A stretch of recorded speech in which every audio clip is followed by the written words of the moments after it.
उसकी मर्जी है। हाँ देखो, जब भी आपने टर्मिनेशन पेशेंट को कहनी है किसी भी नॉर्मलस बेबी पे, जैसे क्रियोनिक विलर सैंपलिंग में डाउन सिंड्रोम आ गया या नॉर्मली स्कैन के ऊपर आ गया, तो वो तो फिर डिपेंड बहुत सारी चीजों पे करता है ना। वो उसकी जेस्टेशनल एज पे डिपेंड करता है, वो उसकी पेरेंट्स की विश पे डिपेंड करता है, वो उसकी नॉर्मलीज पे डिपेंड करता है, कोई सिंड्रोम है या सिंगल एनॉमली है, और फिर ऑफ कोर्स प्रोग्नोसिस पे डिपेंड करता है। तो इन चार चीजों पे डिपेंड करके आप उसे टर्मिनेशन एडवाइस करते हैं। इवन मैम वो मैंने एक ऐसी पेशेंट देखी थी कि 2-3 जगहों पे एनएनकेफली उसको बताया हुआ था कि तुम टर्मिनेट करो, लेकिन वो कोई ढीठ किस्म की फैमिली थी, उन्होंने नहीं करवाया और वो टर्म तक ले गए, घर में डिलीवर हुआ, वो हमारे पास लेकर आ गया। अच्छा। हमने कहा अब क्या करें इसका, वो तो नहीं मतलब बचेगा ना, फिर ज्यादा से इवन ज्यादा फिर। एन एनकेफेलिक की नॉर्मल डिलीवरी भी आई don't think so it's possible और इट्स इजी, बिकॉज जब हेड नहीं बना होता ना हाँ, तो वो वो क्या डायलेट होगा। होम डिलीवरी हुई उसकी, और वो उठा कर ले आए बच्चे को। हमने कहा इसको अब क्या करना है। तो इस तरह से ओहो। इसीलिए मेरे जहन में आया था कि हम किस हद तक उसे फोर्स कर सकते हैं कि हाँ, टर्मिनेशन ही करे। वो तो फिर काउंसलिंग बहुत मैटर हाँ करती है जी। वहां पे। हम्म। बिल्कुल। ठीक है, चलो। कहाँ है हमारी प्रेजेंटर? ठीक है, साइमा इज हियर। हमारा इंट्रा हेपेटिक कोलिस्टेसिस ऑफ प्रेगनेंसी का टॉपिक है। साइमा स्टार्ट करें? जी मैडम। चलो, सिनेरियो मैंने देना है आपको। Patient is 32 years of age and she is gravida 2 para 1 with previous SVD, and she presents to you at 28 weeks of gestation with itching all over the body, and she has got a report of LFTs with raised ALT and ASTs. Madam, bile acid not done. क्या चीज? Bile acid not done. बस नहीं, कुछ नहीं, बस यही scenario है। Patient is 32 years of age, she is gravid 2 para 1 with previous SVDs, and she has come to you at 28 weeks of gestation with the complaint of itching all over the body for last 1 week. Her LFTs are done and the report shows raised ALT and AST.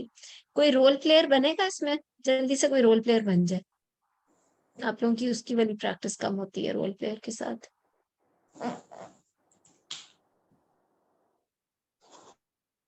जी, कोई volunteer कर ले role player के लिए। Hello. Okay ma'am, मैं कर लेता गीता, हूँ। चलो ग्रेट। चलो साइम, आप स्टार्ट करें। जी मैडम। अस्सलाम वालेकुम। मेरा नाम डॉक्टर साइमा है। मैं आपसे आपके मसले के मुतालिक बात करूंगी। आपका क्या नाम है? मेरा नाम फौजिया है। जी, आपकी कितनी उम्र है? मेरी 32 है। जी, आपको ये जो मसला बताया गया है, जो सारे जिस्म पे खारिश हो रही है, ये 1 हफ्ते से हो रहा है, या इससे पहले भी था, या अभी से ज्यादा शुरू हुआ है? नहीं, अभी से ही हुआ है। जी जी, ठीक है। आपका पहले एक बच्चा है और वो नॉर्मल पैदा जी हुआ है? जी जी। जी जी, जी ठीक है। अच्छा जी, आप कुछ अहम बातें मैं आपसे पूछूंगी, वो प्लीज आप बताइएगा। आपको जी जो ये खारिश होती है, ये पूरे जिस्म पर होती है या कुछ खास जगहों पे होती है? नहीं, ये ज्यादातर हाथों पाँव में होती है, और इस पूरे जिस्म में तो नहीं होती है। जी ठीक है। अच्छा, जब आपकी पिछले हमल के दौरान आपको खारिश हुई थी जिस्म पर हाँ, इसी हुई तरीके थी। से? उसमें भी हुई थी मेरी ख्वाहिश, आखिरी के दिनों में हुई थी, जी लेकिन जी उसके ठीक है। कोई इस टेस्ट दफा तो वगैरह नहीं आपको हुए थे। खारिश हुई जी, थी मेरी। वो जो इस दफा आपको 28वें हफ्ते पे शुरू होगी, ये पहले आपको क्या 28वें हफ्ते से ही शुरू थी या थोड़ा लेट नहीं शुरू हुई नहीं, थी? लेट हुई थी, लेकिन उसमें कोई खास टेस्ट वगैरह हमने नहीं करवाए थे जैसे इसमें टेस्ट हुए। जी ठीक है।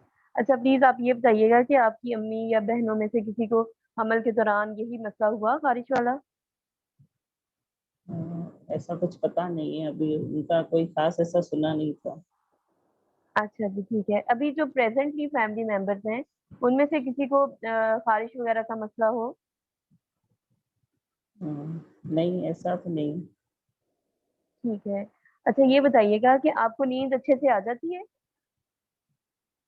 नहीं डॉक्टर, थोड़ी नींद मुझे सही नहीं आती, क्योंकि रात में बहुत ज्यादा खारिश होती है मुझे, तो अच्छा सोने जी। में मसला होता है मुझे। जी जी। जी, बताइएगा कि आपने हमल के शुरू में जो अल्ट्रासाउंड होता है वो करवाया था, उसके अंदर एक ही बच्चा बताया गया है या 2 बच्चे हैं? जी, एक ही बताइए। एक ही बताया गया है, ठीक है। अच्छा ये बताइएगा कि हमल से पहले कभी आपने हमल के माने जो गोलियां होती हैं वो खाई थी और उनसे आपको कोई खारिश वगैरह का मसला होता हो? नहीं नहीं, ऐसा तो कुछ भी नहीं। ठीक है। आपको ये तो नहीं मालूम कि आपको हेपेटाइटिस सी वगैरह का कोई मसला है? डॉक्टर ये टेस्ट मेरे सारे पड़े हुए हैं, इसमें आप देख लें, मुझे नहीं पता इसके बारे में। यानी ऐसा अब से पहले तो पहले कोई आपको नहीं था, नहीं था। लेकिन ये टेस्ट मेरे ठीक है, सारे नॉर्मल हैं, डॉक्टर ने बोला है, सिवाय जिगर के। ठीक है। सिर्फ जिगर के टेस्ट हुए हैं आपके, मेरे पास वो आए हैं, ठीक है, बाकी टेस्ट ठीक नहीं है। है, अच्छा ये सही बताएं, है। पकाने के साथ ऑयल तो नहीं आता? जी। पकाना पकाने ऑयली टूल तो नहीं पास होता? डॉक्टर ये कैसे पता चलता है? जब आप पखाना करती हैं तो आपको वहां पर ऐसा तो नहीं महसूस होता कि कुछ चिकनाहट है? डॉक्टर नहीं, ऐसा तो नहीं। ठीक है। बच्चे की हरकत ठीक है? जी। ठीक है।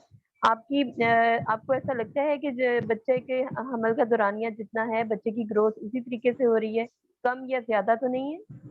नहीं, सही हो रही है। जी, ठीक है।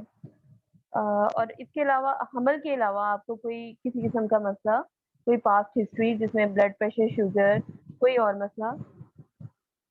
नहीं, ऐसा कुछ भी नहीं। आपका कभी कोई ऑपरेट वगैरह तो नहीं हुआ? नहीं। आपको किसी दवाई से एलर्जी तो नहीं है? नहीं। ठीक है। आपका गुजर बसर अच्छे से हो जाता है? जी जी। जी, ठीक है। अच्छा, और कोई खास बात आप अपने मसले के मुतालिक मुझे बताना चाहती हूँ? नहीं, ऐसा कुछ भी नहीं। बस यही आपको मालूम है, ठीक है। जी जी। Madam, I am done with my history. I want to go for investigation. Examination पहले। Okay madam. In examination, I will ask BMI of my patient, and then blood pressure, and general physical examination. जिसमें मैं I will see for jaundice, pallor, and peripheral edema, and any spider nevi, and palpable, visible veins, and hmm. then I will हाँ go जी। for local examination, in which I will first examine her abdomen, in which I will see for any stria, scar marks, visible pulsations, congested veins, scratch marks, spider nevi. And if the as patient is having itching, so I will see for the scratch marks, is it excoriated or just scratch marks. And then I will do obstetrical examination, in which I will check her fundal height, and amount of liquor, and presentation, fetal heart rate. Good. ठीक है। And madam, इसमें कोई and I will palpate her liver, hmm. see whether it's palpable or not, and peripheral edema, and hmm. that's it, madam. Very good. You are very very good. I don't think कि आपने कोई चीज focus से बाहर की है या फिर आपने कोई खास चीज मिस की हो। लेकिन एक बड़ी इंपॉर्टेंट टिप ये कि you have to be a bit fast. आपकी स्पीड थोड़ी सी स्लो है। हाउएवर यू हैव कवर्ड, आपकी हिस्ट्री के पॉइंट्स बहुत अच्छे थे। एग्जैक्टली आपने वो रिस्क फैक्टर्स को रूल आउट किया। आपने उस टाइप को भी रूल आउट किया कि if she is having this liver problem with the previously used combined pills और नॉट, एटसेट्रा एटसेट्रा। वो सारी चीजें आपने बड़ी अच्छे तरीके से rule out, you have done your homework which shows. लेकिन जब आपको ये सब चीजें का एग्जैक्टली पता है, टू द पॉइंट टारगेटेड चीजों का, तो बस टाइम मैनेजमेंट थोड़ी सी कर लो। बिकॉज जब से हमने स्टार्ट किया तकरीबन 6-7 मिनट्स गुजर चुके हैं। हिस्ट्री तक आपके तकरीबन 5 मिनट्स गुजर चुके थे। सो क्योंकि जो इंट्राहेपेटिक कोलेस्टेसिस ऑफ प्रेगनेंसी है ना, वो एक बड़ा फोकस्ड सा केस होता है, इसमें बहुत लंबी बात करने की जरूरत नहीं होती। इसके अंदर हो सकता है ये पूरा case history, examination, investigation, management ही आ जाए 10 मिनट्स के अंदर। बिकॉज इट्स नॉट लाइक कि जिसके अंदर आपको बहुत लंबी डिस्कशन होता है ना, कि फाइब्रॉइड का केस है तो हिस्ट्री एग्जामिनेशन एक स्टेशन पे और मैनेजमेंट अगले स्टेशन में डिस्कस हो रही है। इंट्राहेपेटिक कोलिस्टेसिस बहुत एक लिमिटेड सा टॉपिक है इसके अंदर, और it's more of a theoretical topic basically. तो इसके अंदर आपको बहुत लंबा कोई चीज है नहीं, तो ये एक ही स्टेशन में पूरा कवर हो जाने वाला काम है। तो इसके अंदर आप जो हो वो नहीं, तो you have to be quick also, and but I am really happy that you were very to the point. और अच्छा था, आपके टाइम जहाँ वेस्ट हो रहा था ना, यू वर रिपीटिंग थिंग्स। आप जो सिनेरियो दिया हुआ है उसी की चीजें बार बार रिपीट करके पूछ रहे थे। उससे आगे चलो, स्टार्ट ऑफ विद वही, ऑब्वियसली जो जो चीजें मिसिंग है वो देख लो, कि मैरिड फॉर नहीं है, उसका एज नहीं है पेशेंट का, और वो सारा कुछ। एंड देन प्रीवियस प्रेगनेंसी की आपने अच्छी चीजें कवर की, थोड़ा सा उसका एसपीडी का भी सारा पूछ लो कि किस टाइम पे डिलीवरी हुई थी, क्योंकि हो सकता है उसको कोलिस्टेसिस हो और उसका थोड़ा अर्ली हुआ हो, या फिर हो सकता है उसको कोई, और उससे आप इस तरह, because patient herself didn't know कि उसको लास्ट टाइम हुआ था या नहीं हुआ था, क्या वो, आई डोंट थिंक है उसने बहुत क्लैरिटी से बताया, बट आप उसको उस तरीके से पूछ सकते हो कि लास्ट टाइम में उसको कोई खास मेडिसिन दी हो, या उसको ऑब्वियसली इचिंग के साथ या अर्ली डिलीवरी प्लान की हो, एक्सेट्रा एक्सेट्रा। तो उससे आप ये रूल आउट कर सकते हो, क्योंकि मोस्टली इंट्राहेपेटिक कोलिस्टेसिस और प्रेगनेंसी का रिकरेंस तो है, ये बात होता है। ठीक है, तो आपने ये, और इसके बाद इसके अलावा आपने अच्छा ये किया हुआ था कि you had made sort of a DD, जिसके मुताबिक आप चल रहे थे। आपने उसको डर्मेटोसिस वाली, प्लूराइटिस इन प्रेगनेंसी की डीडी को माइंड में रखा है, और लिवर की डीडी को माइंड में रखे। Examination was very very good actually. इसी तरह आपने जनरल फिजिकल का करके आपने उसकी इरप्शंस या उसकी जो जो स्कार मार्क्स हैं बिकॉज ऑफ इचिंग, उसकी पूरी डिटेल्स देखनी है कि वो कहाँ पर लोकेटेड है, एग्जैक्टली वो क्या है, वेसिकल्स हैं, वो सारा कुछ। और उसके बाद अब प्रैक्टिकल एग्जामिनेशन करना है। तो एवरीथिंग वाज फाइन। ये जो दो चार बातें मैंने ऐड भी की हैं, वो बस एक कह लो कि एक्स्ट्रा बातें मैंने बोली हैं, लेकिन you are all right. Otherwise किसी ने कुछ ऐड करना है तो बता दें, फिर इन्वेस्टिगेशंस कर लेते हैं। मैम जैसे ये एब्डोमिनल एग्जामिनेशन में इतनी डिटेल बताने की बजाय अगर हम एक्सकोरिएशन और रैशेस पे रहें तो वो ज्यादा बेहतर होगा, क्योंकि विजिबल वेन से या क्या फर्क पड़ता है। नहीं, सिर्फ वो ये लिवर फर्क का पड़ता देखने है। के लिए स्पाइडर नहीं, नेवाई हो मैडम बात ये जाता। है कि विजिबल आप थे तो बेहतर है। जी सर, मैं बताओ। मैडम विजिबल वेन्स की रीजन यही थी कि लिवर डिजीज डिफरेंशियल में ना हो हमारे। हाँ, वो लिवर डिजीज का होता है, ये जो ऑब्स्ट्रक्टेड डिजीज होती है जिसके अंदर वो थोड़ा सा, ये डिटेल्स हैं, बहुत ज्यादा पढ़ने की जरूरत नहीं है। लेकिन यस, अगर आपका जो पेशेंट है जो कि आपके सिनेरियो में ही रेज्ड एलएफटीज के साथ आया हुआ है, उसके अंदर इट्स बेटर कि आप थोड़ा सा ज्यादा डिटेल में चले जाओ। यहाँ तक कि आई लाइक इट फ्रैंकली। वैसे तो प्रेग्नेंट पेशेंट में लिवर का साइज देखना is a very strange thing to say, but there is no harm कि अगर पेशेंट आया ही आपके पास डीरेंज्ड एलएफटीज के साथ है ना, तो उसके एग्जामिनेशन में कुछ तो लिवर के एग्जामिनेशन को आप करो, लेकिन मैम इम्पोर्टेंस दो। अगर जॉन्डिस की हिस्ट्री नहीं होगी तो विस्ट्रोमगैली मेरे ख्याल नाक पे हैं। लेकिन एलएफटीज तो रेज्ड है ना। हम्म। कई दफा जॉन्डिस क्लिनिकली बहुत ज्यादा विजिबल नहीं भी होता, तो आप उसके ऊपर पूरा रिलाई करके अपना एग्जामिनेशन खत्म नहीं कर सकते। हमेशा हमारा जो डायग्नोसिस या हमारी कोई भी डीडी या कोई भी चीज बनती है आफ्टर हिस्ट्री एंड एग्जामिनेशन। सिर्फ हिस्ट्री की बेस पे हम एग्जामिनेशन की चीजें ओमिट नहीं करते। मैम ये स्टीटोरिया का क्वेश्चन जो है वो इस तरह नहीं करना चाहिए कि चर्बी आ रही है, इस तरह होना वो चाहिए भी ना। ठीक है, इनका भी स्टाइल ठीक है, ये कोई इतनी बड़ा बात नहीं है। तो आप किसी तरह भी पूछ सकते हो, आपका भी, आपने भी ठीक कहा है। मैडम गॉल स्टोन्स की हिस्ट्री। हाँ, पूछ लो तो अच्छा, बिकॉज एलएफटीज इसके साथ है, यू नेवर नो, गॉलस्टोन्स के साथ कोई लिवर का भी मसला हो रहा हो तो देयर इज नो हार्म। और अगर हिस्ट्री में भूल जाए लेस तो लाइकली। इन्वेस्टिगेशन, फिर अगर हिस्ट्री में भूल जाए तो इन्वेस्टिगेशन में पूछ लेंगे कि गॉल स्टोन्स तो नहीं है उसके, ठीक है, ताकि वो मिस ना हो। ठीक है, मैडम तब इस एक्चुअली गाइडलाइन में वो कहते हैं कि आप अगर एलएफटीज रेज्ड हैं और साथ में आपको बायोलिसिड वेस्ट मिल जाते हैं और उसके अलावा पेशेंट के अंदर इचिंग और पर्टिकुलर उसके वैसे ही सिम्टम्स हैं जैसे ऑब्स्टेटिक कोलिस्टेसिस के हैं, तो फर्दर इन्वेस्टिगेशन की जरूरत नहीं है अंटिल हाँ, उसके वो तो हम अंदर। अभी बात करेंगे ना, बिल्कुल जी ठीक। अच्छा, ये सबसे, ये जो देखो क्लास में बेसिकली मुझे बड़े लोगों ने कहा, हालांकि टॉपिक में कह रही हूँ इट्स ऑल थ्योरेटिकल। असल में बात ये कि गाइडलाइन बहुत बदल गई है इसकी। गाइडलाइन जो पहले होती थी और अब जो आई है, प्लीज अब नई वाली गाइडलाइन आप लोग देख लो। उस गाइडलाइन ने तो टर्मिनोलॉजी से लेके मैनेजमेंट से लेके टाइम ऑफ डिलीवरी हर चीज बदल दी है इंट्राहेपेटिक कोलिस्टेसिस की। तो पिछली गाइडलाइन अब खत्म कर दो। It's no more obstetrical cholestasis, it's intrahepatic cholestasis of pregnancy. इसके अंदर इन्वेस्टिगेशंस बदल गई हैं, इसके अंदर मैनेजमेंट बदल गई है अपनी, अदरवाइज मैनेजमेंट भी बदल रहे हैं, अपनी नई गाइडलाइन के हिसाब से कर लें। और साथ में ये है कि आपको एग्जाम के लिए तो नई गाइडलाइन पता होनी चाहिए। सो प्लीज अगर आप सिर्फ जो नई गाइडलाइन है वही अच्छी तरह कर लोगे तो पूरा आपका केस तैयार हो जाएगा। चलो साइमा इन्वेस्टिगेशन। लेकिन मैम ये तो डिपेंड करता है ना कि उसने अगर बता दिया डायग्नोसिस कि ये इंट्राहिपैटिक कोलिस्टेसिस है तो हम उसके इर्द गिर्द ही रहे, वरना तो हमें डीडी में तो गाल स्टोन्स को भी रूल आउट बताएगा करना पड़ेगा। आपको, शायद एग्जाम में कोई डायग्नोसिस कभी बताया नहीं जाता। तो इसीलिए आपको ना वो फिर हिस्ट्री, तो सब चीजें लेके नहीं, चलेंगे ना मेरी हिस्ट्री में। बात पूरी सुनो, सब चीजें नहीं लेके चलेंगे। आपने हिस्ट्री लेनी है, आपने एग्जामिनेशन करना है, आपने खुद डायग्नोसिस बनाना है और फिर उस डायग्नोसिस में लिमिटेड रहना है। आप हर केस ऐसे ही करते हो।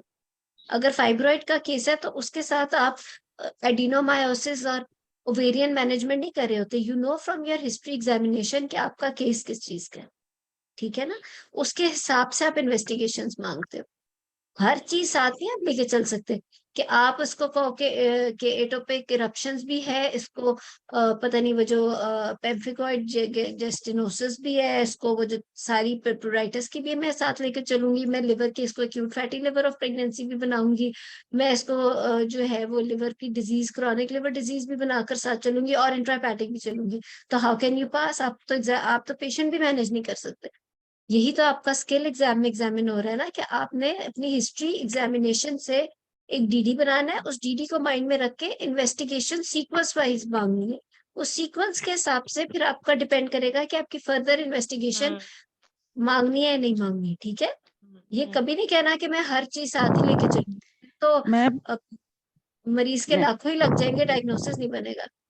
मैम जैसे आप कह रही हैं कि हिस्ट्री और एग्जामिनेशन से हम अपनी डायग्नोसिस बनाएंगे, तो हिस्ट्री में हमने तो हाई बीपी और हेल्प और ड्रग हिस्ट्री, ये सारी चीजें जी पूछनी थी ना। ओ, बिल्कुल ठीक है, आपने सही बात की। हाँ, एलर्जी की हिस्ट्री पूछ रहे तो वो और भी अच्छा है। हेल्प सिंड्रोम का पूछ लो कि बीपी ज्यादा होता है और वो सारी चीजें, देयर इज नो हार्म। अच्छी बात है अगर आपने ये चीजें भी मेंशन कर लेकिन ली। उसमें इचिंग नहीं होती ना, उसमें हाँ, इचिंग नहीं असल में होती। हेल्प और लेकिन एक्यूट फैटी लिवर ओवरलैप करता है। लेकिन मैडम मैम मैंने पेशेंट से पूछा है, सॉरी जी साइमा। मैडम मैंने पेशेंट से ड्रग हिस्ट्री भी पूछी है और मैंने उससे ब्लड प्रेशर का भी पूछा है, पास्ट हिस्ट्री भी पूछी है। मैंने अपनी तरफ बिल्कुल से डीडी को कवर किया है सारा। पूरा कवर किया, बिल्कुल ठीक है। History was good actually. चलो इन्वेस्टिगेशंस पूछो Saima. Yes madam.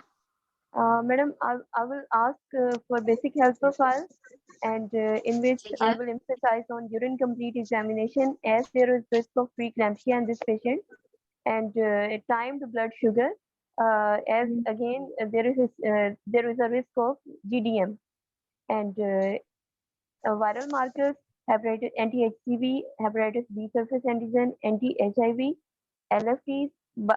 LFT is already done, but I want to know about bile acids. And if my patient complains about ketonuria, then I will go for prothrombin time. And then I will manage my patient accordingly. And I will decide my patient is having mild, moderate, or severe intrahepatic अभी cholestasis. रुक जाओ, अभी रुक जाओ, अभी Yes, रुक ma'am. जाओ, very good. अब देखो ये बात ये है कि बहुत ही जबरदस्त इन्वेस्टिगेशन मांगी। This style is also good because she is sure कि why she is asking for this particular investigation. अगर आप डायरेक्टली भी पूछो कि जैसे बेसिक हेल्थ प्रोफाइल सारा मांग लिया, उसमें से पर्टिकुलरली आपने चलो यूरिन कंप्लीट मांग लिया या आप सिर्फ यूरिन प्रोटीन कह दो, वो भी ठीक है। और चलो बीएसएफ मांग लिया या आपने टाइम ब्लड शुगर मांग ली, और बाद में आप एग्जामिनर को बता दो या एग्जामिनर पूछ ले कि क्या क्या चांसेस है। बिकॉज यस, ये भी सारा वही बात है कि अगर आप 5 पेजेस की गाइडलाइन ही अच्छी तरह कवर कर लो तो यू विल नो एग्जैक्टली कि why you asking for the blood sugar levels and urine protein and all these things, because you are expecting she's having intrahepatic cholestasis of pregnancy, and if it is there, then there are chances that she will have high blood pressure or preeclampsia and even the diabetes. ठीक है, तो ये ठीक है। आप इसके case में, साइमा के केस में, इसलिए ये बहुत अच्छा हो गया क्योंकि because she was sure what she is asking and why she is asking this. So ये भी तरीका ठीक है। लेकिन अगर आप बहुत इस तरीके से नहीं चलना चाह रहे हो कि आप कहो कि मैं प्रोथ्रम्बिन क्यों मांग रही हूँ या नहीं मांग रही या क्या हो रहा है, तो फिर आप बेशक एक एज अ होल मांग लो, लेकिन उसमें पीटीए पीटीटी आपने हर एक में नहीं मांगना। सिर्फ उसके अंदर जिसमें आपको सिम्टम्स लगे, स्पेशली स्टेटोरिया वगैरह का, उसकी वजह यह है कि वो फिर इसका मतलब है कि लिवर में विटामिन के वगैरह की एब्जॉर्प्शन खराब है, जिसकी वजह से उसका कोएगुलेशन प्रोफाइल डीरेंज हो सकता है। अब देखो, बात यह है कि जिस तरीके से साइमा ने इन्वेस्टिगेशन मांगी, विच शोड हर कॉन्सेप्ट एक्चुअली, कि हर कॉन्सेप्ट इज क्लियर कि इंट्राहेपेटिक क्या क्या पैथोफिजियोलॉजी कर रहा है एक्सेट्रा। तो लेकिन अगर आप इतनी डिटेल में नहीं भी वहां पे बोल सक रहे, या फॉर एग्जांपल नहीं वहां पे कई दफा एकदम से माइंड उस तरीके से भी चलता, तो अगर आप एज अ होल पूरी इन्वेस्टिगेशंस भी मांगो तो आप बेसलाइन सारी बेशक बोल दो। उसके बाद आप स्पेसिफिक इन्वेस्टिगेशंस के अंदर एनएफटीज मांग लोगे और सीरम बाइल एसिड्स, और क्या मांगोगे? अभी खत्म नहीं हुआ बात साइमा। मैडम ग्रोथ स्कैन ठीक है, and madam, that's it. Actually, guideline says if patient is having unusual symptoms, like she's presenting so early with intrahepatic cholestasis, or she has presented with fever or some other symptoms, then we will go for abdominal scan, and we will refer to hepatologist for further management, as she is not a case of intrahepatic cholestasis. That can be something else. So we will refer our patient to hepatologist. नहीं तो ये बातें क्यों बोल रहे हो? अभी तो हमने ऐसी कोई बात ही नहीं की। खुद से नहीं अपने पाँव पे कुल्हाड़ी मारनी। जैसे आपने बात की कि मैं प्रोथ्रम्बिन टाइम तब मांगूंगी जब स्टेटोरिया, खुद से अपने आप को कॉम्प्लिकेट नहीं करना। आपने बेसिक इन्वेस्टिगेशन, आपने तो पेशेंट मैनेज करना है, ये वाला पेशेंट। Yes, इस पेशेंट को तो madam. फीवर नहीं है ना, Yes, madam. तो फिर Madam, then अपने only growth ट्रैक से scan. नहीं उतरना। Only growth scan growth also. Scan क्या होता है? Growth obstetrical scan. बस एक वो देखो, हम हर एक में डेटिंग स्कैन मांगते हैं, हम हर एक में एनॉमली स्कैन मांगते हैं, हम हर एक में रीसेंट स्कैन मांगते हैं। Why are you asking for growth scan? Okay, madam. Growth Right. Scan क्या होता है? There is nothing like a growth scan. Growth scan होता है serial growth scan. Right, madam. ठीक है, यहाँ पे ब्लंडर नहीं मारना। आपने हर एक में जैसे हम मांगते हैं उसी तरह मांगो ना इन्वेस्टिगेशंस। इसको कॉम्प्लिकेट ना करो। It's not about theory. आप बातें ज्यादा कर रहे हो थ्योरेटिकल। आप ये बात कर रहे हो जो कि आप थ्योरी पास कर रहे हो। आपने अब इस पेशेंट को मैनेज करना है। पेशेंट का सिनेरियो दिया हुआ है और उस सिनेरियो में यह है कि यू हैव टू मैनेज हर। आपने हिस्ट्री से कुछ काफी हद तक कंफर्म किया कि इंट्राहेपेटिक कोलिस्टिसिस है, फिर आपने उसको एग्जामिन किया और अब आप इन्वेस्टिगेशन में जैसे बिल्कुल आपने कहा कि अगर आपके पास सीरम बाइल एसिड ज्यादा है और आपके एलएफटी रेंज आए, then there is no need of, in this type of patient, no need of going for detailed coagulation profile et cetera et cetera. उसमें कुछ और कराने की जरूरत नहीं है। तो फिर आप क्यों उसको अपने आप को खुद ही कॉम्प्लिकेट कर रहे हो? ठीक है। अच्छा, उसके अलावा ये कि आप जब अल्ट्रासाउंड की बात करोगे तो जैसे हम हर पेशेंट में मांगते हैं, वी नीड डेटिंग स्कैन। हमें क्या पता है 20, ठीक है she is sure of dates, लेकिन डेटिंग स्कैन से बड़ा कुछ पता चलेगा? क्या पता अल्लाह ना करे कोई नॉर्मलसी बेबी हो। Anomaly scan is very important. उसके बाद आप उसका जो है फर्दर कराओगे, फिर आप उसका रीसेंट स्कैन कराओगे। सीरियल ग्रोथ स्कैन्स किसमें कराने हैं किसमें नहीं कराने, वो आपको एग्जैक्टली पता होना चाहिए। जहां आप IUGR एक्सपेक्ट कर रहे हो कि इस पेशेंट के अंदर है, जैसे कि फंडल हाइट कम है या बहुत ज्यादा पॉली है जिसमें आपको फंडल हाइट नहीं वो कर रहा है, या फिर चलो unsure of dates and you don't know किसका क्या है, उसमें आप सीरियल ग्रोथ स्कैन करा लेते हो जिसके डॉपलर का मसला। लेकिन आप अब इसके अंदर ग्रोथ स्कैन की पूछने की तो कोई बात नहीं आ जाती ना। ठीक है।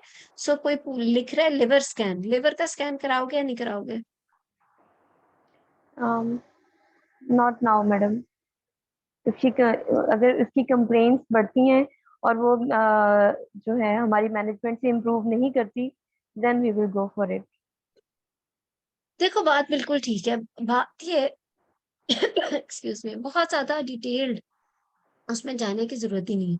आप ये बात कहो कि मैं further investigations will depend on my bile acids report, ठीक है, ताकि मेरा डायग्नोसिस बने।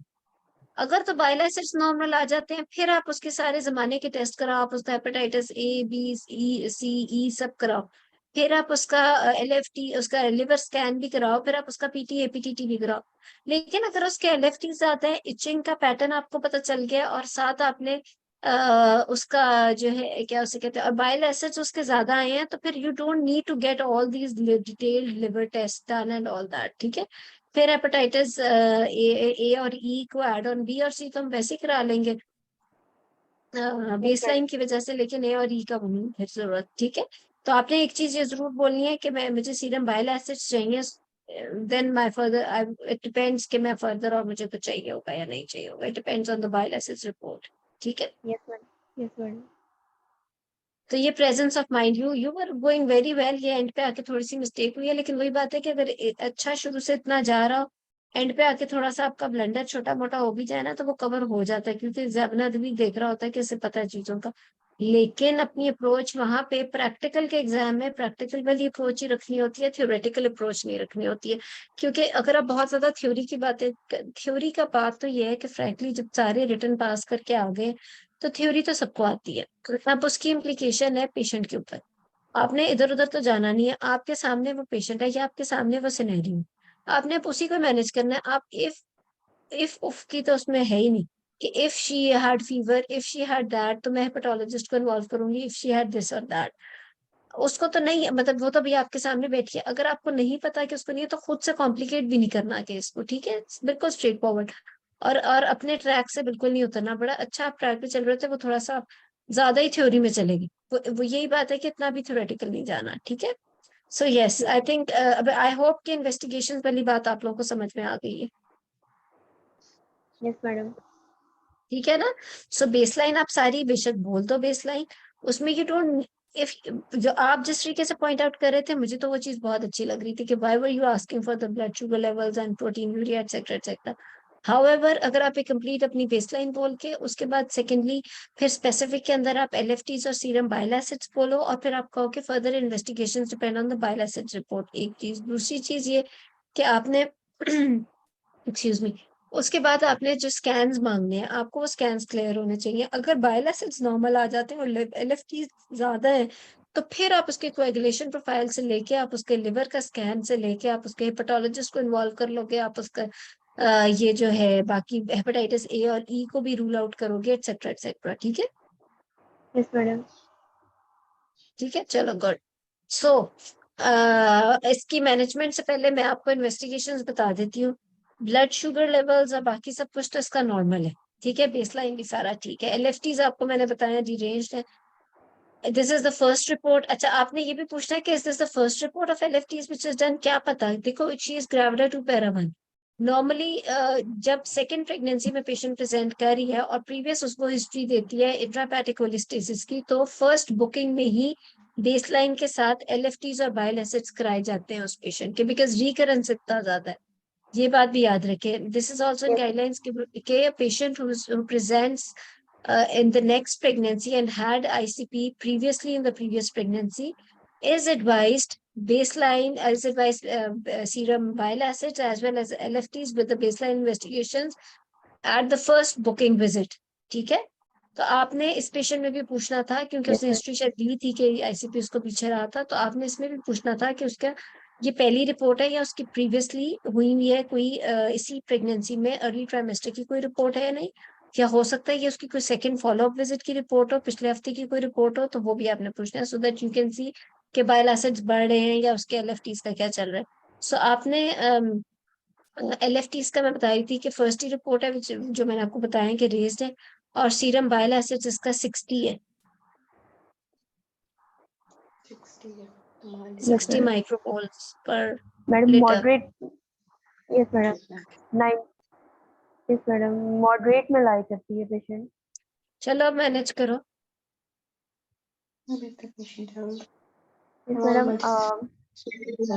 I will repeat her LFTs and bile acids after 1 week, and then I will decide how frequently I need, whether 1 to 2 weekly.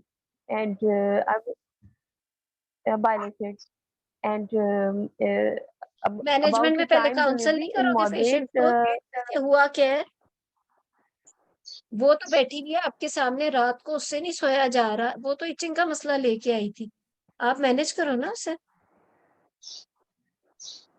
First yes, of all, madam. I'll explain the diagnosis to the patient. I'll explain that ji Saima, जी madam. I manage will करें patient. I will counsel my patient. Yes, madam. I will counsel my patient about the diagnosis, what she is suffering, and then I will start her management, and in which I will give her antihistamine, such as chlorphenamine, as it also causes increases as its side effect of no ma'am मैं नहीं ऐसे नहीं बोलूंगी. I will शाबाश, give her फिर दोबारा से करो chlorphenamine try. and I will counsel my patient about the diagnosis and I will prescribe her antihistamine, chlorphenamine, and I What will you will give her counsel patient topical about the emollient. diagnosis? What will be your counseling regarding the diagnosis? Like ma'am Urdu में बोलूं? नहीं, मुझे English में बताओ। I will counsel my patient about this condition as her liver enzymes and bile acids are raised. There is a little increased risk as she is suffering from moderate, and there is increased risk of fetal well-being, like there can be meconium stained liquor and stillbirth. And for that, how she will monitor her, how we will monitor, and she will take care the fetal movement of her baby. And madam madam मुझे नहीं आ हंस रही. गई। देखो बात ये है, वही बात है ना कि थ्योरेटिकली तो माशाल्लाह यू स्ट्रांग, लेकिन आपको बोलने का तरीका नहीं आ रहा इसको मैनेज करने का। लेकिन मसला ये है कि वहां पे तो एग्जाम्स आ रहा है ही मैनेजमेंट का। अब आप इमेजिन करो, there is a patient sitting in front of you who doesn't know what is bile acid, what is LFT, what she knows is के इससे तो इचिंग है। उस इचिंग की वजह से वो सारी सारी रात जाग रही है, ठीक है। And she is pregnant also of course, and now she has come to you. उसे नहीं पता उसका मतलब इससे ज्यादा से कुछ नहीं पता। तो आप उसको स्टार्ट तो करो, उसको बताओ कि what exactly she is having a condition which is in particular to the pregnant, which is particularly specific to the pregnancy itself. It doesn't happen without pregnancy. It's only related with the pregnancy, happens only in pregnancy, number one. Number two, this itching is because of this condition. ठीक है ना? उसे बताओ कि ये and this itching is maybe it's not going to go away till the time of delivery. However, you have medicines जिसकी वजह से ये थोड़ा सबसाइड कर जाएगा और आपको शायद सो सके, बट कंप्लीटली ये खत्म नहीं होगी इचिंग, ठीक है। तो आपने इसी तरह एक्सप्लेन करना है। And what exactly is the condition, आप उसे कंडीशन का नाम बताओ। इट्स इंट्राहेपेटिक कोलिसिस of pregnancy, it's producing some chemicals inside your body which are causing this itching, number one. Number two, those chemicals are harmful for the baby also, and these chemicals are in not very less amount in your body. ये ठीक ठाक amount में, and we categorize you as a moderate risk for the intrahepatic cholestasis of pregnancy, ठीक है। जिसकी वजह से we have इतने % chance of IUD, which is still not that much at 28 weeks, ठीक है। आपको परसेंटेजेस आनी चाहिए कि आईयूडी सिर्फ ये मेकोनियम एस्पिरेशन और आईयूडी इसमें ऐसे नहीं बोल देना। You should talk about the percentages कि इतने % चांस है टिल 38-39 वीक्स के बाद तक, बट 28 वीक्स में it's very very rare, but still it is dangerous, which needs vigilant monitoring for mother as well as baby. और एक हफ्ते के बाद का bile acid is not going to decide that how frequently I'm going to see the patient. She is having very high level of serum bile acids already, उसके पहले इतने ज्यादा, and you have categorized her as a moderate case of ICP. तो फिर आप उसको इतना फिर आप इसी को लेके आप उसको चाहे वीकली लेके चलो या 2 weekly, but the next value is not going to decide, this value shows कि शी नीड्स विजिलेंट मॉनिटरिंग, ठीक है। तो आपने उसको 2-3 चीजें रियलाइज करानी है। सबसे पहले ये कि जिस मसले से वो आई है, वो तो आई है आपके पास इचिंग के साथ, और वाकई इन पेशेंट्स में जिस तरह की इचिंग होती है तो साइकोलॉजिकल हो जाते हैं, they can not sleep the whole night, इतनी इनको प्रॉब्लम होती है इचिंग की। And you will tell कि itching का मसला है कि it's not allergic, it's not anything else. It's because of some chemicals which are being produced in the body because of ICP, जो कि pregnancy related है सिर्फ और सिर्फ, ठीक है. So और वो condition खत्म तब होगी जब baby आ जाएगा. However, meanwhile इसके क्या risks है, mother को क्या risk है, baby को क्या risk है, और आपने इसको monitor कैसे करना है. This is what you have to explain to the patient. क्योंकि अगर ये चीज सही explain नहीं की जाएगी patient को, तो she will go away and she may never come back to you, or she may be a very non-compliant patient जो बार बार डॉक्टर के पास ना जाए, और one day she comes to you with IUD, क्योंकि this thing may cause IUD also. ये तो इंट्राइट्रेंडमाइज कर सकता है बेबी का, ठीक है. तो इस वजह से इसकी काउंसलिंग बहुत इंपॉर्टेंट है, क्योंकि apparently only itching doesn't seem कि ये चीज कोई IUD तक भी लेके जा सकती है. एक आम बंदे को या या family members can not realise कि this can be this dangerous. So इसकी काउंसलिंग बहुत इंपॉर्टेंट है. जी सानिया. अस्सलाम वालेकुम मैडम. वालेकुम. जैसे मैडम ये मॉडरेट है जो ना आईयूडी ये मॉडरेट है. हाँ जी. कहाँ से मिले आईयूडी की परसेंटेजेस कहाँ से मिलेगी मैडम? ये तो लिखा ये नहीं हुआ गाइडलाइन में दी हुई है, पता नहीं पॉइंट है, गाइडलाइन को डिटेल में देखो है मैडम. 0.28%. हाँ in जी. तो moderate. मैंने पढ़ा मॉडरेट के साथ 0.28% दिए. जी, सीवियर में 3.44% है. चले फिर ये मैंने लैप्स कर दिया. ठीक है हाँ चले. ये है ना आप गाइडलाइन. देख लेना गाइडलाइन में, ये GTG में. अच्छा, अब ये जो सारी काउंसलिंग और मैनेजमेंट अच्छी सी, बेशक कोई और पहले बोल दे, फिर साइमा ने एंड पे दोबारा बोलनी है ताकि उसकी प्रैक्टिस हो जाए.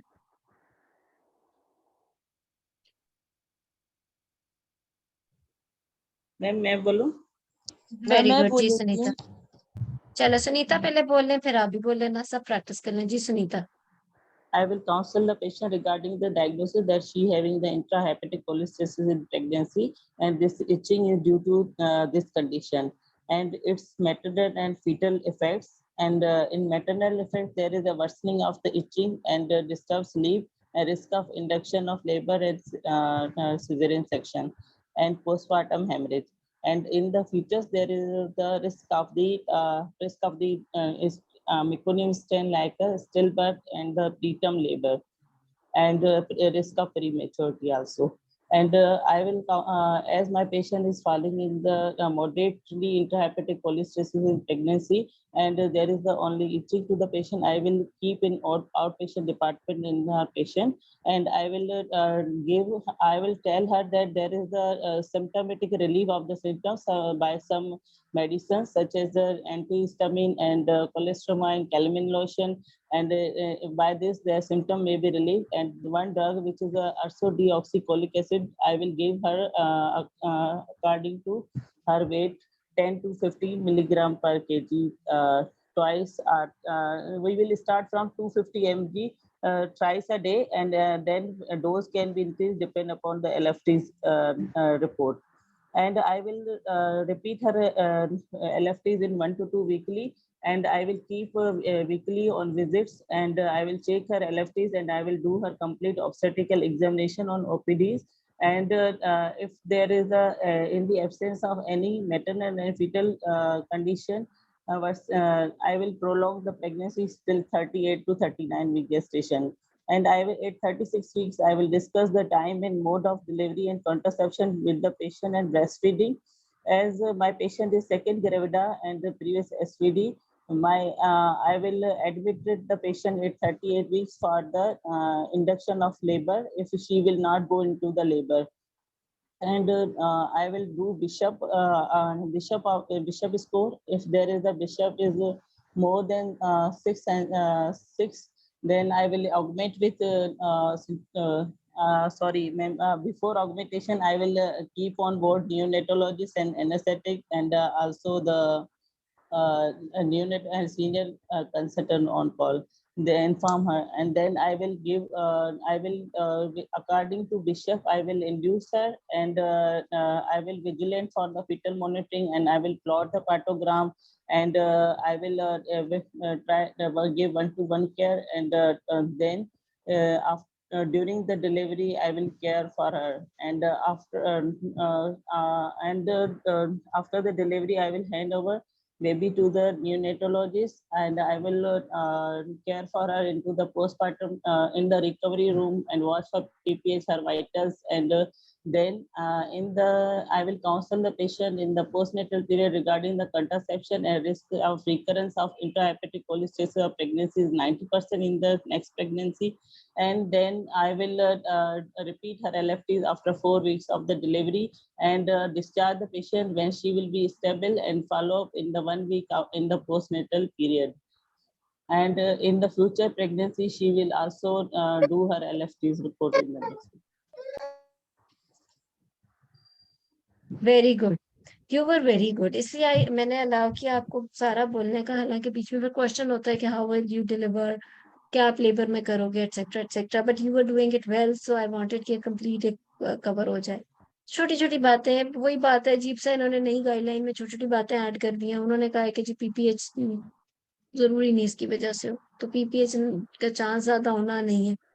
दूसरी चीज ये कि ये जो उर्सो है, उर्सो को स्पेसिफिकली मेंशन करने की अब जरूरत ही नहीं है, क्योंकि गाइडलाइन कहती है कि जी उर्सो भी आपको देने की कोई खास फायदा नहीं होगा, तो वो फिर उर्सो हर एक में देने का है नहीं point.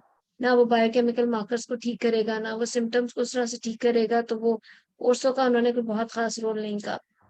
The rest it was all right. Yes, अगर ये मॉडरेट में है तो फिर आप उसको 38 से 39 वीक्स में तक लेके जाते हो। अगेन उसको उसी तरह बताओगे कि रिस्क का आईयूडी का क्या है और क्या नहीं है, और फिर उसी तरह अगर आपने इंड्यूस किया है और वो सारा कुछ बिल्कुल ठीक है। एनाल्जेसिया, रूटीन का एनाल्जेसिया होगा। कॉन्ट्रासेप्शन पे क्या बात की है? Ma'am, she can use all contraception despite of the COCP. I think ma'am guideline में शायद वो लिखा हो, मैं भूल गई हूँ COCP के बारे में कि न्यू गाइडलाइन में दे सकते हैं शायद। वो बताते हैं। मुझे बताओ पोस्टपार्टम फॉलोअप क्या करोगे? मैम पोस्टपार्टम फॉलोअप इसका 4 वीक के बाद इसके LFTs रिपीट होंगे पेशेंट के, तो अगर वो सबसाइड हो गए तो it will confirm the diagnosis. ठीक है, सीओसीपीस दे सकते हैं इस पेशेंट के अंदर, उनमें नहीं दे सकते जो सीओसीपी इंड्यूस्ड इंट्राहेपेटिक कोलिस्टेसिस जिसके अंदर हुआ। ठीक है, तो वो क्वेश्चन मैंने अपनी हिस्ट्री में भी किया था। तो अदरवाइज रूटीन के अगर जिनके अंदर सीओसीपी इंड्यूस्ड इंट्राहेपेटिक कोलिस्टेसिस प्रीवियसली हुआ, फिर उसके अंदर आप प्रोजेस्टेरोन ओनली पिल्स या कोई और मेथड कहते हो, तो अदरवाइज दे सकते हैं। ठीक है, सानिया ने एक दफा बोलना था, फिर एंड पे हमें साइमा बताएंगी सारी मैनेजमेंट। जी सानिया। जी मैंने वो मैनेजमेंट की वो सारे क्वेश्चन इन्होंने वो किए थे। बस सिर्फ ये एक बात थी कि अगर 4 वीक्स पे भी वो ठीक नहीं हो जाता, रिकरेंस 90% है ना मैडम, दोबारा नेक्स्ट प्रेगनेंसी इसकी 60 to 90% है ऑफसेटिक 60% है जी। और दूसरा ये कि जब अगर for example it not get recovered, then I will refer this patient to hepatologist. Yes of course. फिर देखो कोई चीज भी जो रूटीन से हटके इसके अंदर हो जाएगी, for example LFTs are not recovered, for example some other symptoms appear, for example even steatorrhoea appears and her coagulation profile gets deranged etcetera etcetera, तो ऑब्वियसली आप फिर हेपेटोलॉजिस्ट को इन्वॉल्व करोगे। नीलम ने क्या कहना है? मैम मैं अभी पेशेंट 28 वीक्स का, तो जब हम मैनेजमेंट में पहले सारे रिस्क वगैरह सारे इसकी इम्प्लीकेशन कॉम्प्लिकेशन बता दी, तो हम ईच एंड एवरी स्टेप बताएंगे कि लेबर में हम ऐसे से करेंगे और पोस्टमार्टम में आपकी करेंगे। आवाज बड़ी कट रही है। मैम आई वांट टू से कि अभी 28 वीक्स पर है, तो मैम हम उसको सारे डायग्नोसिस इम्प्लीकेशंस कॉम्प्लिकेशंस बताने के बाद क्या हम उसको मतलब ईच एंड एवरीथिंग बताएंगे कि लेबर में हम इस तरीके से करेंगे और पोस्टनेटल ये सारा? नहीं, देखो 28 वीक्स पे आई है तो पहले तो उससे ये बात करेंगे कि intrahepatic cholestasis at even 28 weeks is a bit early stage to happen, और मॉडरेट तक 28 वीक्स पे होना बड़ा अर्ली है, क्योंकि बाइल एसिड्स रिकवर तो शायद ना हो, she will stay moderate almost. ठीक है, वो माइल्ड में या नॉर्मलाइज नहीं हो सकती। अगर वो नॉर्मलाइज हो रही है फिर तो वो कोई और वजह, वो इंट्राहेपेटिक कोलिस्टेसिस का नहीं है। तो 28 weeks is early gestation to happen to have ICP, number 1। Number 2 ये कि अब 28 वीक्स पे आ गई है तो वही सुनीता वाली सारी काउंसलिंग, उसके बाद आप कहोगे कि now I will further continue the pregnancy, चाहे आप उसको वीकली बुलाओ या 2 वीकली बुलाओ, every time with bile acid report. And LFT की भी इतनी मॉनिटरिंग की जरूरत नहीं है, लेकिन एटलीस्ट बाइल एसिड रिपोर्ट से हम करेंगे। और फिर accordingly with obviously fetal and maternal monitoring और वो उस तरीके से बताओ। इसके अंदर थ्रू आउट सीटीजी की भी इतनी इंपॉर्टेंस नहीं है। यस, फीटल मूवमेंट इम्पॉर्टेंट है एज हर एक में। Even ultrasound doesn't have any sensitivity जो हमें बताए कि खुदा न खास्ता आईयूडी होने लगे। तो आप इसको मॉनिटर करके लेके जाओगे and then you will say क्या take her till 38 to 39 weeks. और फिर मैं दोबारा रीअसेस करूंगी उसका हिस्ट्री एग्जामिनेशन से, और फिर इन्वेस्टिगेशन सारी देखूंगी, और फिर मैं उसको आगे फर्दर करूंगी कि मैंने इसका मैम किस तरीके से लेके जाना है। जी मैम और ये कि if everything gets normal, coagulation profile is normal, then it's okay, no need of vitamin K. लेकिन अगर coagulation हाँ, profile derange हो जाता है तो फिर देना। और फिर बच्चे का मेंशन करना था सिटोरियल कि की हिस्ट्री उनको हो भी, तो बिल्कुल जी बच्चे का मेंशन मेरे ख्याल में डॉक्टर साहब ने किया कि ओरल विटामिन के भी बच्चे को देना है आफ्टर डिलीवरी। ठीक है। बिल्कुल इंजेक्टेबल भी शायद लगता है बर्थ के वक्त उसको। जी जी मैडम। लेकिन वो यही होता है ना कि वो हेपेटिक कुछ चीजें उनकी डिरेंज हो जाती है, तो it's better to be on safe side. बिल्कुल गुड, ठीक है, मैम गुड। जैसे कॉन्ट्रासेप्टिव की एडवाइस दे रहे हैं तो उसमें हम कह सकते हैं कि I will give her contraceptive advice that she can use any method of contraception, but in case of combined oral pills if she feels itching then she come to us immediately. आपकी आवाज मुझे तो बड़ी हल्की आई है। बात मुझे लग रहा है आप अच्छी कर रहे हो, लेकिन I can not here you. अब आ रही है डॉक्टर अरूबा? हाँ, बेहतर हुई है। जी मैं कह रही थी कि I will give her contraceptive advice that she can use any method of contraception, but if she develop itching with combined oral contraceptive pill she should बिल्कुल immediately stop. Good, very nice statement. बिल्कुल very good. ठीक है, तो I think basically lesson learn यही था कि guideline अच्छी तरह कर लो, बट बिल्कुल थ्योरी में ना रहो, आपको इसकी इम्प्लीकेशन आनी चाहिए। मैम साइमन एक ने एक दफा सवाल रिवाइज पूछना करना था, चाहता। जी एक लास्ट जी मैम, जरूर। जैसे क्या हम क्लिनिकली यहाँ पे कराची में तो एसजीपीटी ही मोस्टली सब हॉस्पिटल्स में होता है, तो जो ये न्यू गाइडलाइन बाइल एसिड के उस पे दी हुई है तो हम कैसे कैटेगराइज करेंगे on the basis of SGPT? क्योंकि एग्जाम में हमारे पास कराची में ऐसा नहीं होता कि हर चीज ये प्रॉपर प्रोवाइड करें, ये जो नॉर्म रूटीनली हो रहा होता है वही प्रोवाइड करते हैं हमें चीजें। देखो एलएफटीज आपको डायग्नोसिस नहीं बनाता आईसीपी का, खाली एलएफटीज। आप कहोगे कि फिर मैं चैरिटी पे कराऊंगी इसके बाइल एसिड्स की रिपोर्ट। ओके। और मैम ये पूछना था कि जैसे एमडीटी का जो एक होता है कि हम इंट्राहेपेटिक कोलिस्टेसिस अगर ये सीवियर ना पहले हो करते थे। तो मतलब इसमें तो कोई एमडीटी इन्वॉल्व कर ही नहीं सकते, सिर्फ at the time of labour हमें न्यूनेटोलॉजिस्ट को और एनेस्थेटिक को इन्वॉल्व। बिल्कुल बिल्कुल, एक्सेप्ट कि उसके कोई डिफरेंट सिम्टम्स अपीयर हो जाए। मैडम ओके तो मैम। बाइल एसिड की रिपोर्ट जो है वो एग्जामिनर से जरूर मांगनी है ना, अगर वो उसके नॉन बगैर तो रिपोर्टिंग तो मैनेज नहीं कर नहीं सकते हो आईसीपी। सकता। हाँ तो जी, जैसे डॉक्टर साहब ने कहा कि एलएफटीज यही होता है मैडम, एलएफटीज की रिपोर्ट ये लोग दे देते हैं। खाली एलएफटीज तो तो नहीं, इसका कोई ना प्रोग्नोसिस शो करते हैं जी, ना वो इसकी इफेक्ट को कुछ नहीं शो करता। बाइल एसिड्स की और जो कंसंट्रेशन शो नॉन और करती रिपोर्टिंग की बात जो आपने की ये तो न्यू ये है कि गाइडलाइन वो लिख है। रही है। चैरिटी होता है जी। डिपार्टमेंट में। अच्छा मैडम, और एक और ये है कि जो ना कि ये एक तो ये ऑब्स्टेट्रिक कॉजेज है ना इचिंग के ना मैडम, ये जरा ऑब्स्टेट्रिक कॉजेज और non obstetric causes of itching जरा बता दें मैडम। भैया वैसे आप लोगों में से कोई बताए जो थ्योरी अच्छी कया की हुई है, जिसने साइमा बताओ। Yes madam. Madam obstetrical causes में तो हमारे पास यही ऑब्स्टेट्रिक कॉलिसिस है, और उसके अलावा बाकी वो है मैडम। पॉलीमॉर्फिक इसके अलावा हमारे इरप्शंस, एटोपिक इरप्शंस, मैडम वो पेम्फिकॉइड। डिफरेंशियल डायग्नोसिस मैंने प्रिपेयर किया था, देखो उसमें प्रोराइटिस में 4 चीजें एक्जिमा, होती हैं। ठहर जा मैं बाइल। बताती हूँ साइमा, ठहर जा, आपकी बड़ा शोर आ रहा है। ठहरो मैं ये करूँ जरा म्यूट। अच्छा, जो ऑब्स्टेट्रिकल कॉजेज ऑफ इचिंग होती हैं वो 4 चीजें आपको बस पता होनी चाहिए डीडी में। उसमें से नो डाउट एक तो इंट्राहेपेटिक कोलिस्टेसिस है, एक एटोपिक इरप्शंस है, उसके अलावा पॉलीमॉर्फिक इरप्शंस है और पेम्फिकॉइड जेस्टिनोसिस है। ठीक है, ये 4 प्रोराइटिस ऑफ प्रेगनेंसी की कॉजेज है। इसमें आपको पता होना चाहिए कौन सा कब प्रेजेंट करता है, लिजन्स कहाँ कहाँ होती है, पेरी अम्बिलिकल होती है या वो पेरिफेरी में ज्यादा होती है। ये जो पेम्फिकॉइड होता है वो होता है पैराम्बिलिकल ज्यादा। जो पॉलीमॉर्फिक इरप्शंस हैं वो थोड़ा सा पेरिफेरी वाले एरिया में एब्डोमेन के ऊपर काफी होती हैं इरप्शंस। और इंट्राहेपेटिक कोलिस्टेसिस तो पूरी बॉडी पे होता है और एब्डोमेन पे भी होता है, और ये सोल और पाम के ऊपर बहुत होता है। तो ये आपको थोड़ा सा, उसके अलावा तो इन्फेक्शन वाली तो बहुत सारी प्रोराइटिस की कॉजेज है। ये प्रेगनेंसी रिलेटेड थी। नॉन प्रेगनेंसी रिलेटेड तो स्कीबीज हो गया, एलर्जीज हो गई, एक्जिमा हो गया, बहुत कुछ हो जाता है फिर वो सब कुछ। प्लूराइटिस का उसमें आ जाता है जो नॉन ऑब्स्ट्रक्टिव कॉजेज है, वो तो फिर डर्मेटोलॉजी के पता नहीं कितनी कॉजेज आ जाए। तो मैडम ये ठीक है ओटी ना? का मेंशन करें या ना करें, एग्जामिनर्स तो सुनना चाहते हैं कि नहीं भाई अलग ओटी। से मेंशन, पर वो पता है क्या, पहले जमाना था कि हर एक को उर्सो लिख के दी जाती थी, लेकिन अब उर्सो की इतनी इंपॉर्टेंस रही नहीं है। वो कहते हैं urso versus placebo have same effect. So आप, हाँ कोई बहुत ज्यादा पेशेंट है जिसके सिम्टम्स बिल्कुल सेटल डाउन नहीं हो रहे, लेकिन उर्सो इज नॉट अ क्राइटेरिया जो कि आपके बाइल एसिड्स की रिपोर्ट को बेहतर करेगा या मैम ओवरऑल कंडीशन हमारे पास की वो प्रोग्नोसिस को बेहतर करेगा। एसजीपीटी जी जी। नॉर्मल हो जाता है उससे से यहाँ पे, मतलब क्लिनिकली नहीं नहीं ये एसजीपीटी तो, नॉर्मल होता है, बाकी बट गाइडलाइन बाइल से, एसिड नहीं। बाइल एसिड हाँ का मुझे बाइल नहीं एसिड्स पता, नहीं होते ना, देखो तो क्योंकि बाइल गड़बड़ तो एसिड बाइल हमारे एसिड्स पास कर नहीं रहे हैं। करवाते तो नहीं पता। एसजीपीटी नॉर्मल हो जाता है और इचिंग भी उसकी सबसाइड हो जाती है उससे। जिस पेशेंट में बिल्कुल इचिंग सेटल डाउन नहीं हो रही उसमें फिर आप उर्सो कर लो, लेकिन never say but tell the patient also कि urso is not a medicine which is going to improve the prognosis in terms of IUD or anything else, or it is, and also it cannot improve your bile acids. However, maybe for symptoms or for a little bit of LFTs, लेकिन तो फिर आप कर सकते हो, लेकिन कोई ऐसी बड़ी मतलब even if you don't give urso at all तो भी आपका पेशेंट का प्रोग्नोसिस वही है।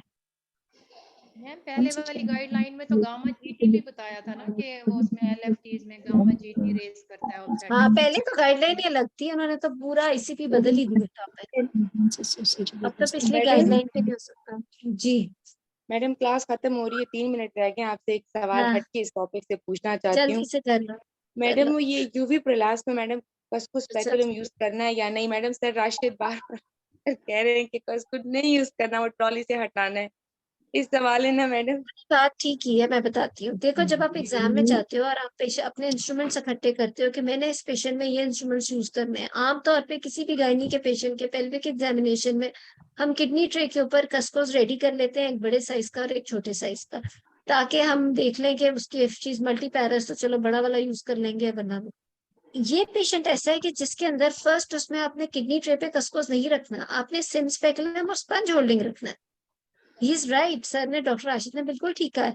ये वो पेशेंट है जिसमें आपने कस्कोस नहीं बल्कि आपने सिम स्पेकुलम रखना नहीं, है और कौन से आपने पेशेंट में स्पंज सिम और होल्डिंग। स्पॉन्ज होल्डिंग रखना है मैडम? कौन सा पेशेंट जिसका नहीं पता मुझे? सिर्फ इसमें आपने सिर्फ यूवी प्रोलैप्स के पेशेंट में सिम स्पेकुलम और आपने स्पंज होल्डिंग रखना है, आपने वॉल प्रोलैप्स के पेशेंट में रखना है सिम स्पेकुलम और आपने स्पंज होल्डिंग, और आपने एक केस आपका होता है फिस्टुला का, उसके अंदर आपने कस्कोस भी रखना है, आपने उसके अंदर सिम स्पेकुलम भी रखना है, और उसके you may not need sponge holding in that patient, but fistula is the only case जिसके अंदर आपको सिम स्पेकुलम और कस्कोस दोनों रखने होते हैं किडनी ट्रे पे।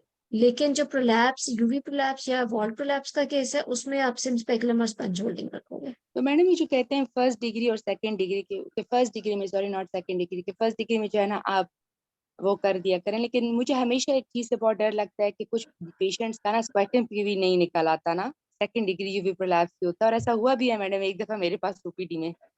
तो वो जब नहीं मैंने चलता तो तो नहीं, मैंने उसमें मैडम कस्कोस गलती से नहीं ना डालेंगे ना।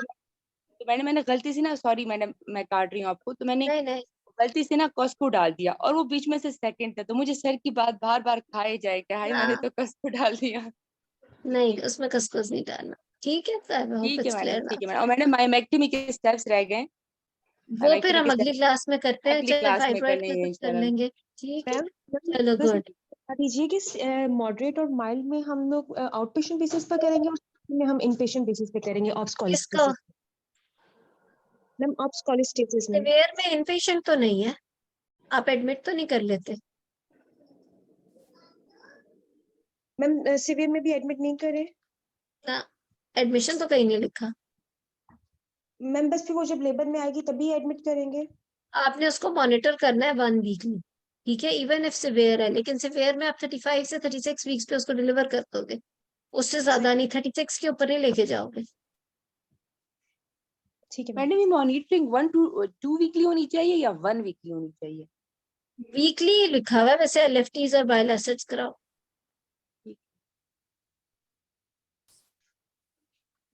डॉक्टर रूबा, अगर इसमें एलएफटीज का कोई रोल नहीं होता तो फिर हम वीकली एलएफटीज रिपीट क्यों करवा रहे होते हैं? ये सवाल अच्छा है।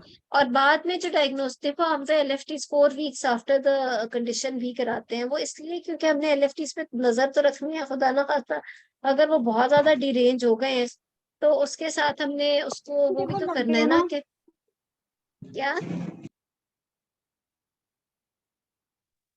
मैडम फिर हमने डिसाइड करना होता है ना कि हमने किसी पेशेंट को रेफर तो नहीं करना।